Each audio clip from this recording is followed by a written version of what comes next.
some very sad news for all of you, and I think sad news for all of our fellow citizens and people who love peace all over the world. And that is that Martin Luther King was shot and was killed tonight in Memphis, Tennessee. Martin Luther King dedicated his life to love and to justice between fellow human beings. He died in the cause of that effort. In this difficult day, in this difficult time for the United States, it's perhaps well to ask what kind of a nation we are and what direction we want to move in.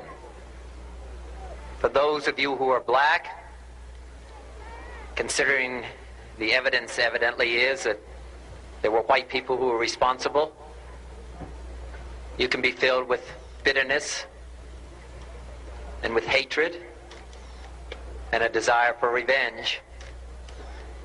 We can move in that direction as a country, in greater polarization, black people amongst blacks and white amongst whites, filled with hatred toward one another.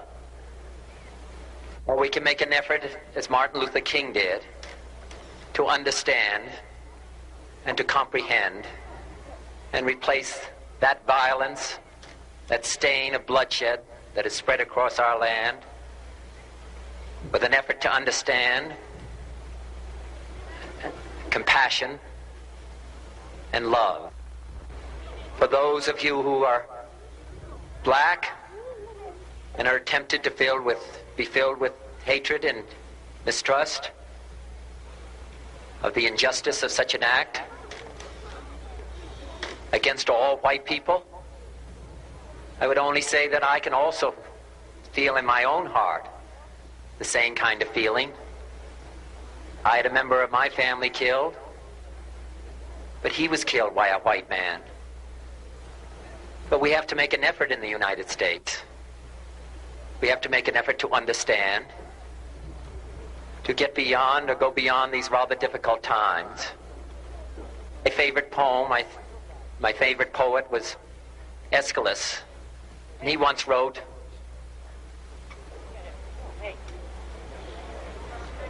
"Even in our sleep, pain which cannot forget falls drop by drop upon the heart, until in our own despair, against our will, comes wisdom through the awful grace of God."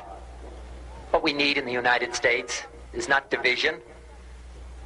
What we need in the United States is not hatred. What we need in the United States is not violence and lawlessness, but is love and wisdom and compassion toward one another, feeling of justice toward those who still suffer within our country, whether they be white or whether they be black.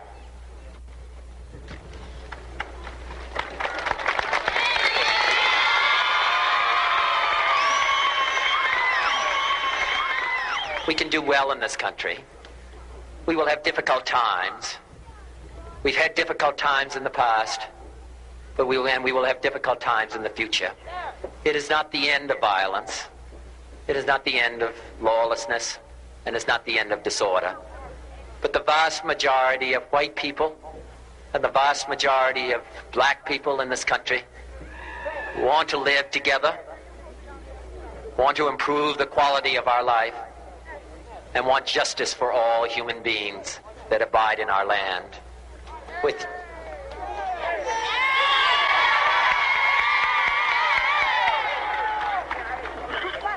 And what dedicate ourselves to what the Greeks wrote so many years ago, to tame the savageness of man and make gentle the life of this world. Let us dedicate ourselves to that and say a prayer for our country and for our people. Thank you very much.